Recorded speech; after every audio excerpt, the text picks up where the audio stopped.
ക്രിസ്തു യേശുവിൻ്റെ നിസ്തുല്യ നാമത്തിൽ ശുഭസന്ദേശത്തിലേക്ക് സ്വാഗതം.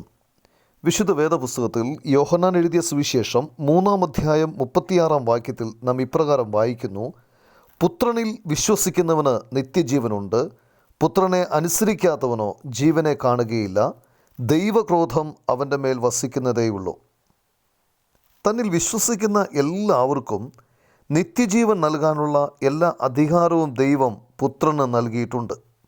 ഈ വാക്യം വിശുദ്ധ വേദപുസ്തകത്തിൽ മനുഷ്യൻ്റെ രക്ഷയുടെ വിഷയം വ്യക്തമായി വിശദീകരിക്കുന്നു. രക്ഷ കർത്താവായ യേശുക്രിസ്തുവിലൂടെ മാത്രമാണ്. ദൈവം പരിശുദ്ധനായതിനാൽ അനീതി കൊണ്ട് സത്യത്തെ തടുക്കുന്ന മനുഷ്യരുടെ സകല അഭക്തിക്കും അനീതിക്കും നേരെ ദൈവത്തിൻ്റെ കോപം സ്വർഗത്തിൽ നിന്ന് വെളിപ്പെടുന്നു.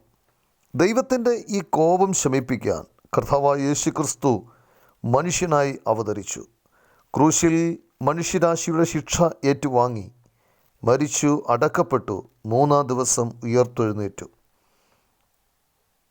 അതുകൊണ്ട് കർത്താവായ യേശുക്രിസ്തുവിൽ വിശ്വസിക്കുന്നവൻ രക്ഷിക്കപ്പെടുകയും ദൈവക്രോധത്തിൽ നിന്ന് വിടുവിക്കപ്പെടുകയും ചെയ്യുന്നു.